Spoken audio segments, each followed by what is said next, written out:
Pakilala ko na yung sarili ko. Tagal muna. Pakilala. Magandang lalaki po ako. Tama? Napatawa ko. Maganda yung bungadan mo. Smile. Di ba? Mapangiti ko man lang kayo, mapatawa ko man lang kayo, malaking bagay na sa akin. No? So, ako po si Ronnie Aligada. No? Actually, year 2000, binanggit niya ni Bro Jun, year 2000 pa ako pumatrin. September 2000, tanda ko pa, ako kayo. Ayoko pa ka sumama. Asawa ko na po kilit, no? Ayoko pa sumama, kinikilit ako ng asawa. And, tsaka yung biyanan ko, kasi Couples for Christ yung biyanan ko, magulang ko rin Couples for Christ, tsaka yung mga kapatid ko. So, pinipilit ako na mapasama. No? So, ayun, ano, so madaling sabi, nakasama ako year 2000. Alam niyo ba kung saan ako gumraduate? Sa Quezon City pa. No? Doon pa ako galing sa Holy Spirit, Quezon City, Commonwealth. No?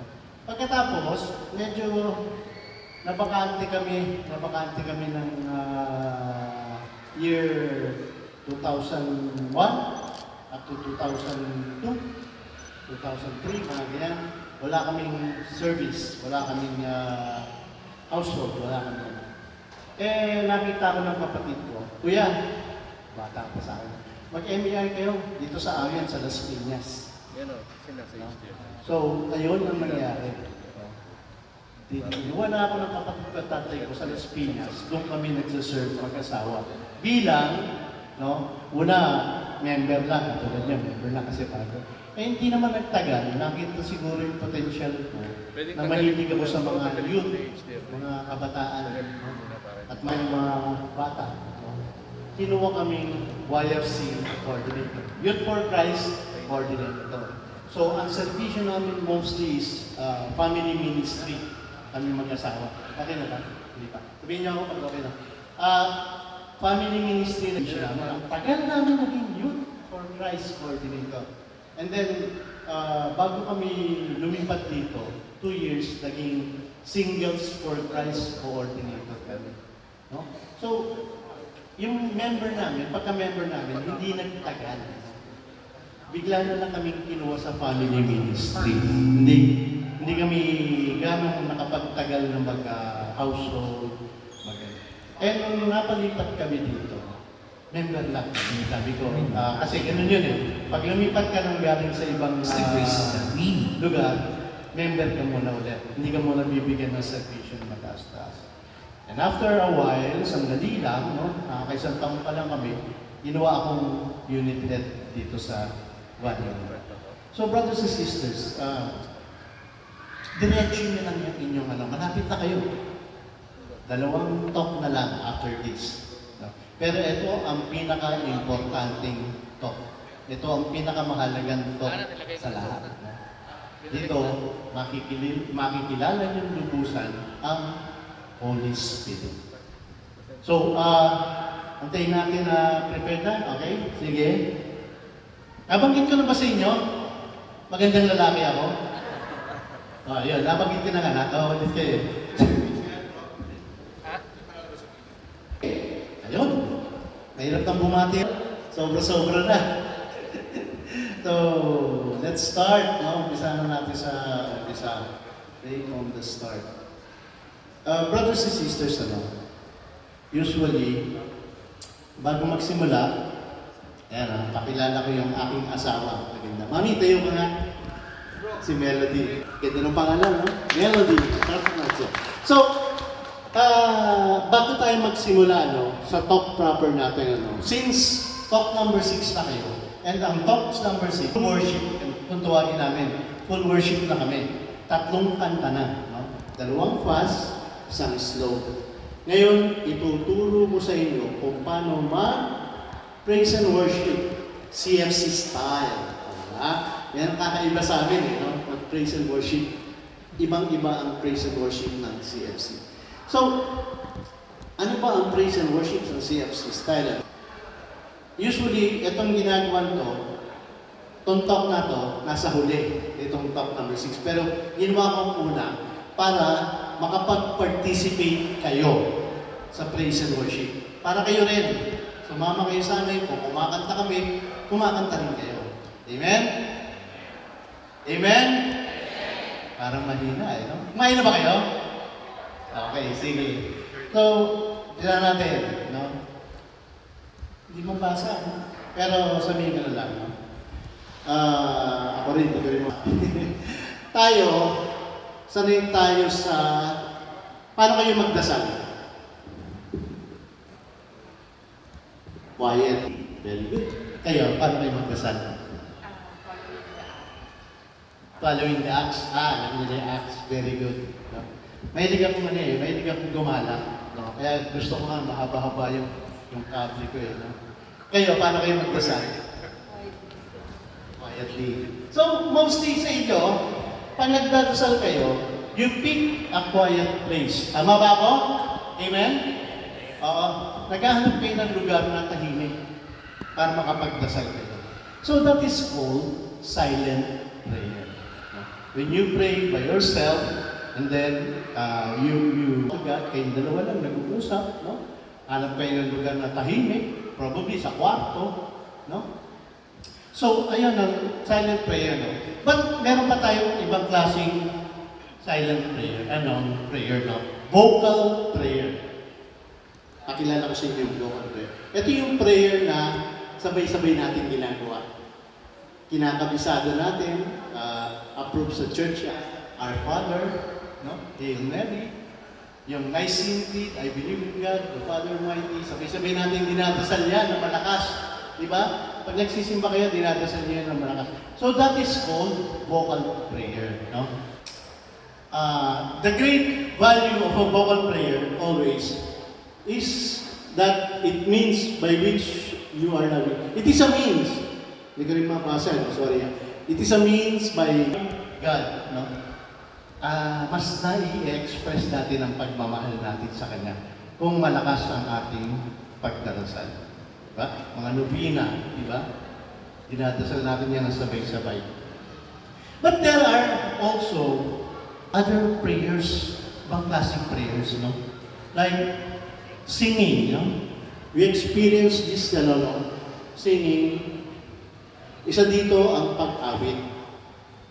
Sabi nga, when you habang nagdarasal, if you're singing the songs of worship and praise, no, it is twice powerful as yung prayer niyo, the silent prayer niyo. So you sing while you pray, mas malakas daw siya. And then, sabi nga ba't ang labo, no? O malabo lang yung mata ko. Nababasa niyo ba? Hindi rin. Hindi rin. So, dito ako. Singing is a form of vocal prayer in which twice more powerful than silent prayer. Ito ang pinaliwanag ko sa iyo. Tingnan natin kung paano, kasi yung mga dating Israelites, no, nagdadasal na sila. No? Kumakanta rin sila. Especially doon sa Book of Psalms. Book of Psalms, Psalms ay mga songs, mga kanta, awit sa Tagalog. No? Paano ba yung mga dating Israelite, people of God, no? Paano sila kumanta at magbigay puri? Singing and crying out. Sabi nga sa Psalm 95, 1-2, Come, let us sing joyfully to the Lord, cry out to the rock of our salvation. Let us come before Him with a song of praise, joyfully sing out our psalms. No? Di ba kayo, ng mga medyo teenager pa kayo, may mga favorite songs kayo, di ba? Especially love songs. Naalala niyo ba na minsan pag tinatablan kayo ng kanta, naluluha kayo, naiiyak kayo? Amen? Sino dito naluluha? Taas ang kamay. Wala naman mahiyakin ka. Di ba? Especially pagka patungkol sa inyong boyfriend or girlfriend. Di ba? Huwag naman yung nag-split kayo, nag-break kayo, pangit yun. Maalala mo lang siya kasi nag-break kayo. No? So, ayun yun, singing and crying out loud. No? Kumakanta. And then, there is singing, shouting, and playing the instrument. Sabi rin ulit sa Psalm 81, Sing joyfully to our God, our strength. Raise and shouts to the God of Jacob. Take up a melody, no? Take up a melody, and sabi nga, gumamit daw kayo ng instruments. Ang instrument nila yun, alam niyo yung tambourine, di ba? They sing joyfully with tambourine, no? Kayo, since nandito tayo, no?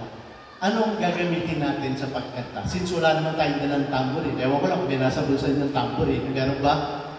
Anong ginagamit natin? Clap. We sing with clap, no? Sabayan natin yung music, no? We sing joyfully, no?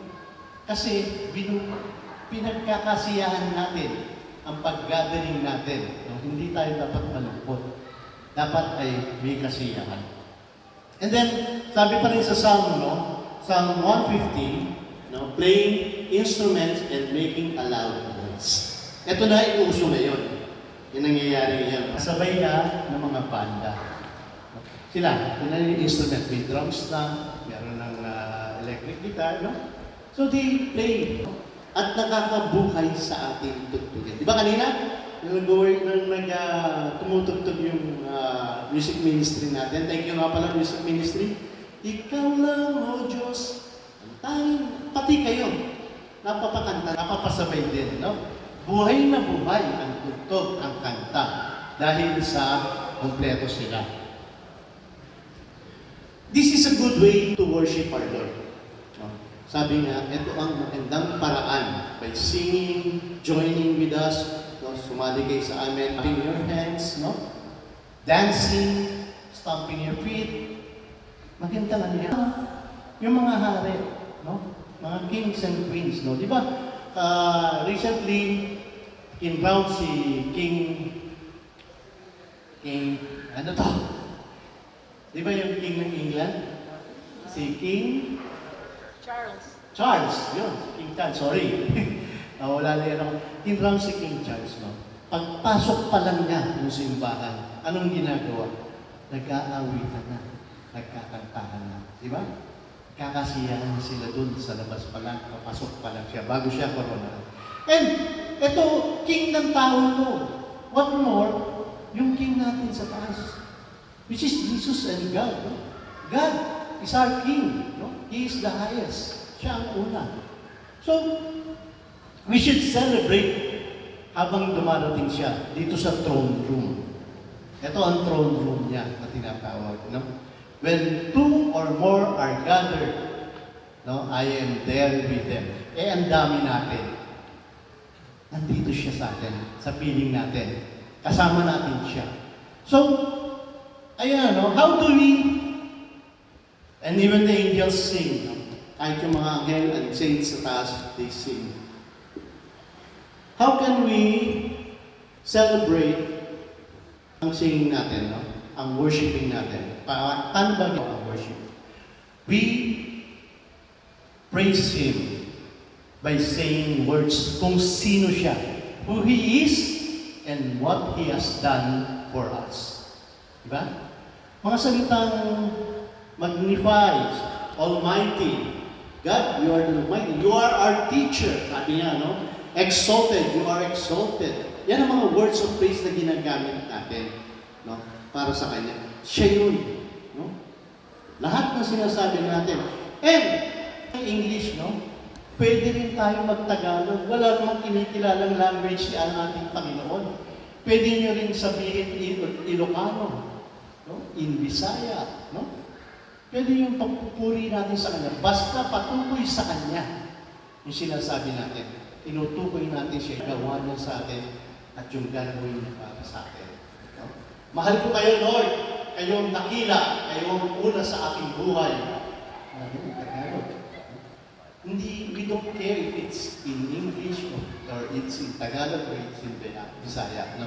Basta, ang mahalaga, napupuri natin siya in our own words sa mga salita natin. Music ministry, prepare. Malapit na tayo mag-worship. Okay? So, ayun. No?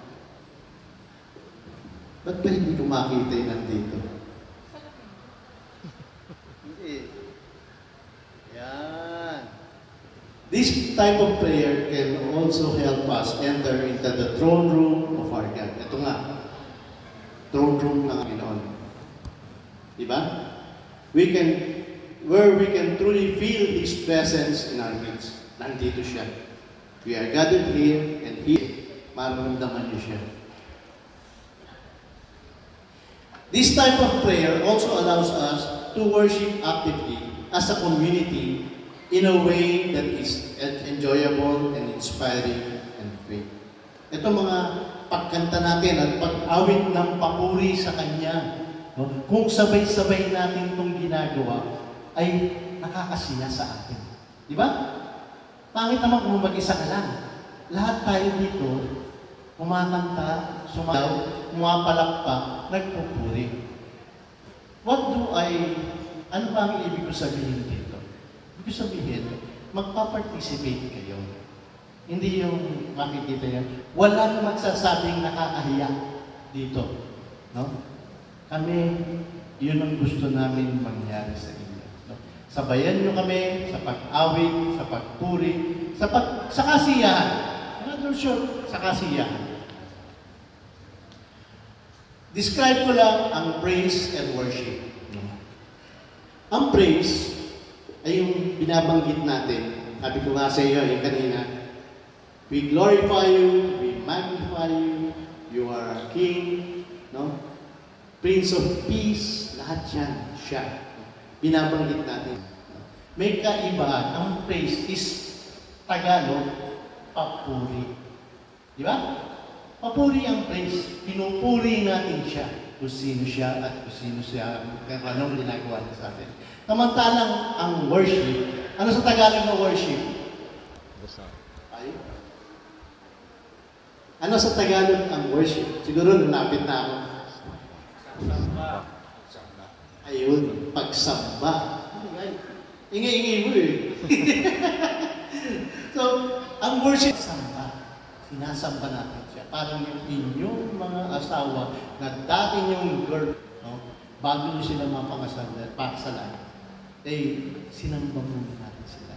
But this time, it's God. Diyos natin ang sinasamba natin. So, ang worship pala, ay galing dito sa puso. May emotion. Brother Ronnie, parang pareho lang yata yung praise and worship. Yung praise, papuri, no? Binabanggit natin sa Kanya kung ano siya, kung sino siya para sa atin. Yung sinasamba, no? Ay yung pagmamahal natin sa Kanya. Amen? Yun. So, brothers and sisters, no? Wala pa yung music ministry. Prepare. So, brothers and sisters, magkakaroon tayo ng praise and worship. Umpisahan namin ngayon, no? Pagdating ng music ministry, kakanta tayo ng 3 kanta, no?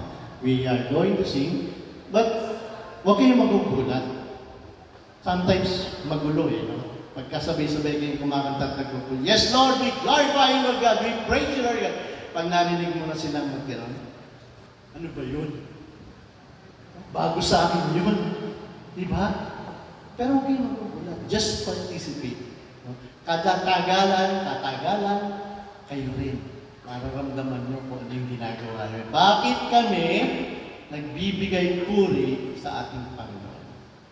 Participate. Participate lang kayo. Okay? So, ayun. No? Sabi nga, mamaya, pag nandiyan na yung music ministry, kakanta tayo ng isang fast song. 3 kanta yun eh. Isang fast song, pagkatapos ng fast song, pag-end ng fast song, magbibigay puri tayo. Everything, yung kaninang words na nandun, we praise you, we glorify you, we magnify you. Okay? Tapos noon, tutugtugin itong music, kakanta ulit tayo another fast song. No? Magbibigay puri ulit tayo. And, yung pangatlo is a slow song. Supposedly, dapat yung slow song, nag-aano tayo mag-tongues, no? Pero since hindi pa kayo marunong mag-tongues, no? Mamaya ko palang ituturo yung tongues na yun. Ay, diretso pa rin yung papuri, pagbigay puri natin sa ating Panginoon. So, music ministry, nawawala. So, rest muna daw. Kaya muna tayo, wala pa yung music ministry natin. So, ayan, no? Amen? Ginagawa niyo na magbigay puri sa ating Panginoon. Hindi ba? Apo. So, ayan, ano? Siguro naman hindi ako mahihirapan sa inyo sa pagbibigay puri. No? Umpisahan natin siya, no? Sing the song. Umpisahan natin sa kanta. Amen? Gusto kong mangyari rin sa inyo yun, ano? Siguro we'll try mamaya ng third song, no? Pagka narinig nyo din sila, try. Ganito ang gagawin nyo. Mamaya ako na-explain ang tongues. No? Ganito ang gagawin nyo. Pag hindi pa kayo marunong mag-tongues, just say, Hallelujah, Hallelujah, Hallelujah. Kaya kayo? Amen. Gibilisan natin to, no? Paulit-ulit. Hallelujah, Hallelujah, Hallelujah. Hallelujah, Hallelujah, Hallelujah. Hallelujah. Sabayin na ako. Hallelujah, Hallelujah, Hallelujah. Hallelujah, Hallelujah. Hallelujah, Hallelujah, Hallelujah. Di ba nakakabulol? No? Sobrang bilis na nito. No? Mga papapayin tila nyo, magtatang twist na. No? So, ganun ang mangyayari. Makakapag-tanks kayo. Mamaya, ninyo ating mga service team kung paano sila mag-tanks.